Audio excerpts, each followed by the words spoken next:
Hello और welcome student. स्वागत है आपका करण गुप्ता ट्यूटोरियल क्लासेस में, जिसमें हम आज बात करेंगे एक बहुत ही इंपॉर्टेंट टॉपिक पे। और आज हम बात करेंगे कि जो फार्मास्यूटिकल इंडस्ट्री के अंदर क्वालिटी अश्योरेंस डिपार्टमेंट होता है, वहाँ पर आप कैसे काम कर सकते हैं, वहाँ पर क्या एलिजिबिलिटी मांगी जाती है, वहाँ पर वर्किंग कल्चर क्या होता है, मतलब वहाँ पर काम क्या होता है, वहाँ पर सैलरी स्केल क्या होती है, वहाँ के बेनिफिट्स क्या हैं, मतलब फ़ायदे क्या हैं, नुकसान क्या है। अब आज हम इन्हीं सभी चीज़ों के ऊपर बात करेंगे, तो ज़्यादा समय नहीं गवाते हैं और स्टार्ट करते हैं और बात करते हैं कि फार्मास्यूटिकल इंडस्ट्री में जो क्वालिटी एश्योरेंस डिपार्टमेंट होता है, वहाँ पर हम कैसे काम कर सकते हैं। तो सबसे पहले मैं आपको बताना चाहता हूँ कि जिन भी स्टूडेंट्स को फार्मा जिसे हम क्वालिटी एश्योरेंस डिपार्टमेंट कहते हैं, जो कि फार्मास्यूटिकल इंडस्ट्री के अंदर होता है, अगर वो काम करना चाहते हैं तो वहाँ पर जो एलिजिबिलिटी क्राइटेरिया होता है वो होता है कि वहाँ पर B pharma, D pharma, M pharma, BSc, MSc, चाहे वो माइक्रोबायोलॉजी हो, बायोटेक्नोलॉजी हो या कोई भी साइंस ग्रेजुएट्स हो, वो लोग इस पर्टिकुलर डिपार्टमेंट में काम कर सकते हैं। यहाँ पर अगर हम बात करें सैलरी स्केल की, तो सैलरी स्केल जो स्टार्टिंग सैलरी स्केल होती है वो होती है 10 से 15,000 रुपये एज ए स्टार्टिंग सैलरी होती है। ये पर मंथ सैलरी की बात कर रहा हूँ मैं। उसके अलावा सैलरी जो होती है वो इस बात पे भी डिपेंड करती है कि आपकी कंपनी कौन सी है। अगर आप मल्टीनेशनल कंपनी को ज्वाइन कर रहे हैं, जिनका प्रोडक्शन जो है या जिनके प्रोडक्ट्स जो है वो दूसरे देशों में भी जाते हैं, खासकर यूरोप और अमेरिका में जाते हैं, तो वहाँ पर सैलरी आपको थोड़ी ज़्यादा मिल सकती है। वहीं अगर आप किसी लोकल इंडस्ट्री को ज्वाइन करते हैं जो कि ना WHO, USFDA और MHRA अप्रूव्ड नहीं है, तो वहाँ पर आपको सैलरी थोड़ी कम भी मिल सकती है। तो ये थोड़ा सा उस पर डिपेंड करता है कि आपने किस टाइप की इंडस्ट्री ज्वाइन करी है। उसके अलावा बात की जाए यहाँ पर वर्किंग कल्चर की, तो बेसिकली यहाँ पर जो वर्क होता है वो होता है डॉक्यूमेंटेशन का, कि यहाँ पर बेसिकली डॉक्यूमेंटेशन होता है। अगर सीधे सीधे और मोटे मोटे शब्दों में मैं आपको समझाने की कोशिश करता हूँ, तो यहाँ पर जो डॉक्यूमेंटेशन होता है वो इस चीज़ का होता है कि जो भी प्रोसेस प्रोडक्शन डिपार्टमेंट और क्वालिटी कंट्रोल डिपार्टमेंट के अंदर जो भी प्रोसेस हो रही है, उन सभी प्रोसेस का डॉक्यूमेंटेशन का काम जो होता है वो QA department, quality assurance department के पर्सनस के पास होता है। तो यहाँ पर आपको केवल डॉक्यूमेंटेशन का काम करना है। सबसे अच्छी बात इस डिपार्टमेंट की ये होती है कि यहाँ पर आपको केवल जनरल शिफ्ट में काम करना है, मतलब सुबह 9 बजे जाना है और शाम को 5 बजे आना है। यहाँ पर किसी भी टाइप की नाइट शिफ्ट नहीं होती है। एक डिपार्टमेंट है QA डिपार्टमेंट का, वो है IPQA डिपार्टमेंट। ये पर्टिकुलर डिपार्टमेंट जो है वो QA के अंदर काम करता है, मतलब QA के अंडर में आता है, पर प्रोडक्शन डिपार्टमेंट में काम करता है। तो बेसिकली ये एक पर्टिकुलर डिपार्टमेंट होता है जो कि आता QA के अंदर है और 3 शिफ्टों के अंदर काम करता है, मतलब मॉर्निंग शिफ्ट, इवनिंग शिफ्ट और नाइट शिफ्ट। उसके अलावा कई बार ऐसा होता है कि QA के पर्सन्स को, मतलब अगर स्टाफ के अंदर 100 लोग हैं तो 4 या 5 लोगों को नाइट शिफ्ट में रुकना पड़ता है, ठीक है। उसके अलावा तो जितने भी लोग होते हैं उनको केवल जनरल शिफ्ट में काम करना होता है। तो अगर मोटे मोटे शब्दों में बोला जाए तो क्वालिटी एश्योरेंस डिपार्टमेंट के अंदर जनरल शिफ्ट में काम होता है, एज कम्पेयर टू प्रोडक्शन और QC डिपार्टमेंट। वहाँ पर आपको 3 शिफ्टों में काम करना पड़ेगा। प्रोडक्शन और QC डिपार्टमेंट के अंदर 3 शिफ्टों में काम होता है, वहीं QA के अंदर केवल एक जनरल शिफ्ट में काम होता है। अगर हम बात करें कि क्वालिटी एश्योरेंस डिपार्टमेंट के जो इंटरव्यू होते हैं उसमें किस टाइप के क्वेश्चन पूछे जाते हैं, तो एज ए फ्रेशर आपको पहले बेसिक क्वेश्चंस की प्रिपरेशन करनी है। मतलब आपको सारी गाइडलाइंस के बारे में नॉलेज होना चाहिए, GMP, GLP, CGMP, WHO, USFDA, 21 CFR, ICH guideline, validation क्या होता है, कैलिब्रेशन क्या होता है, इन सभी का आपको बेसिक नॉलेज होना चाहिए, क्योंकि अधिकतर जो QA से रिलेटेड इंटरव्यूज होते हैं उनमें इस टाइप के क्वेश्चंस पूछे जाते हैं। यहाँ पर मैं आपको एक चीज़ और बताना चाहता हूँ, क्योंकि वीडियो काफ़ी लंबा हो जाएगा, तो इंटरव्यू से रिलेटेड और इंटरव्यू में पूछे जाने वाले क्वेश्चन से रिलेटेड मैं पहले ही 2 वीडियो बना चुका हूँ, तो उन दोनों वीडियोस के लिंक मैं नीचे डिस्क्रिप्शन बॉक्स में दे दूंगा।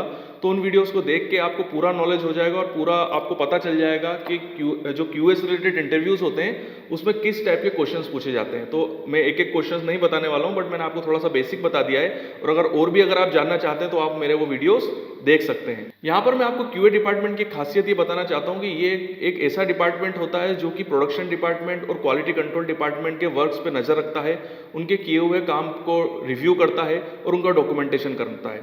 इस वजह से मैं एक चीज़ आपको बताना चाहता हूँ कि ये डिपार्टमेंट जो है खासकर काफ़ी रिस्पॉन्सिबल डिपार्टमेंट होता है।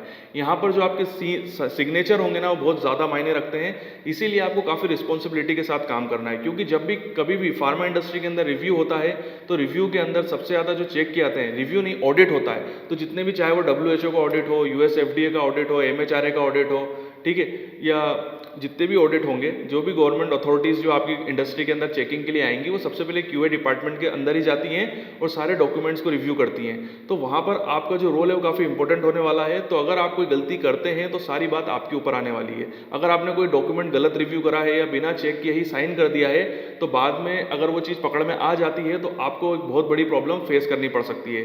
इस प्रॉब्लम की सजा क्या होगी, तो आप समझ सकते हैं कि आपकी नौकरी भी जा सकती है। तो आप समझ सकते हैं कि क्यूए में काम करना, अगर हम एक तरीके से देखें तो लोगों को लगता है कि मेरे को क्यूए में जॉब करनी है क्योंकि यहाँ पर काफ़ी आराम है, पावर भी बहुत होता है, बट एक दूसरा इसका पहलू देखा जाए तो ये काफ़ी रिस्पॉन्सिबिलिटी से भरा हुआ जॉब है। इसीलिए यहाँ पर आपको काफ़ी सतर्कता से जॉब काम करना होगा। साथ ही साथ आपको इसका पूरा नॉलेज भी होना चाहिए। जो मैं आपको गाइडलाइंस के बारे में बता रहा हूँ, उन सभी गाइडलाइंस के बारे में आपको नॉलेज होना चाहिए। जब तक आपके पास आपको इन चीज़ का नॉलेज नहीं होगा तो कोई भी पर्सन आपको मैनिपुलेट कर सकता है और आपके सिग्नेचर ले सकता है। चाहे आप आईपीक्यूए डिपार्टमेंट में काम कर रहे हो, चाहे वैलिडेशन डिपार्टमेंट में काम कर रहे हो, तो आपको सभी गाइडलाइंस का प्रॉपर तरीके से नॉलेज होना चाहिए, तभी आप इस डिपार्टमेंट में टिक पाएंगे और आगे ग्रोथ कर पाएंगे। यहाँ पर मैं एक चीज़ और आपको बता दूं कि जो स्टूडेंट ये सोच रहे हो कि सर मैं तो प्रोडक्शन डिपार्टमेंट में काम करता हूँ, वो मैं क्यूसी डिपार्टमेंट में काम करता हूँ और मुझे क्यूए डिपार्टमेंट में आना है। कई लड़के मैंने ऐसे भी देखे हैं जो कि क्यूए डिपार्टमेंट में वर्क करने के चक्कर में इंटरव्यूज में जाते हैं और जब उनको कोई दूसरा डिपार्टमेंट ऑफर किया जाता है तो वो मतलब छोड़ के आ जाते हैं कि सर मुझे तो क्यूए में ही करना है, किसी और भी डिपार्टमेंट में जॉब नहीं करनी है। तो मैं उन स्टूडेंट्स के लिए कहना चाहता हूँ कि आप अपना करियर चाहे प्रोडक्शन से स्टार्ट करें या क्यूसी डिपार्टमेंट से स्टार्ट करें, एक एक्सपीरियंस लेने के बाद आप किसी दूसरी कंपनी में जब स्विच करेंगे तो वहां पर आप क्यूए डिपार्टमेंट के अंदर वर्क कर सकते हैं। तो ऐसा जरूरी नहीं है कि आप अपना करियर एज ए फ्रेशर केवल क्यूए से स्टार्ट करेंगे तभी आप क्यूए में रह सकते हैं, ऐसा नहीं है। कई इंडस्ट्रीज में आपको ऐसे लोग काम करते हुए मिल जाएंगे जिन्होंने अपना करियर जो है वो दूसरे डिपार्टमेंट में स्टार्ट किया था, बट जैसे ही उन्होंने कंपनी स्विच करी तो उन्होंने फिर क्यूए डिपार्टमेंट में काम करना स्टार्ट कर दिया।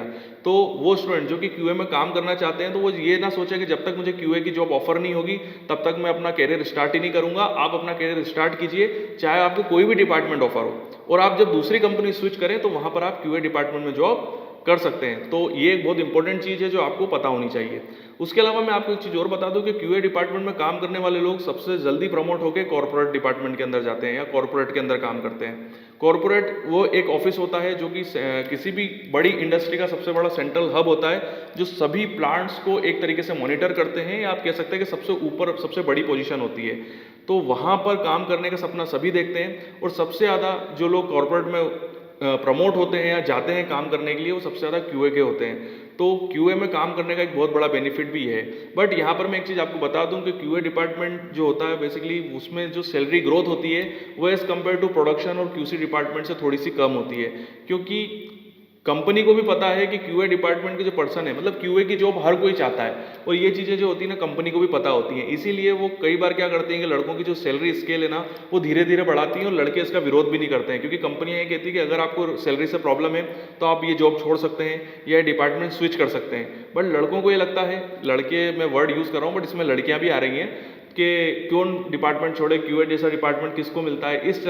इस वजह से कई लड़के कम सैलरी में भी चलते रहते हैं, काम करते रहते हैं। तो ये चीज़ें कंपनी को पता है। तो अगर आप क्यूए के अंदर काम करेंगे तो ये ज़रूर होगा कि प्रोडक्शन और क्यूसी के मुकाबले आपकी सैलरी इंक्रीमेंट थोड़े से कम होंगे, बट यहाँ पर आपको दूसरे बेनिफिट्स तो मिल रहे हैं। ठीक है, तो यहीं पर मैं अपना ये वीडियो कंप्लीट करता हूँ। ये वीडियो आपको कैसा लगा कमेंट्स में मुझे ज़रूर बताइएगा। अगर आप चाहते हैं कि मैं इस टाइप के वीडियोज़ और बनाऊँ तो आप मुझे सजेशन दे सकते हैं, मैं आने वाले समय पर उसके ऊपर वीडियो ज़रूर बनाऊंगा।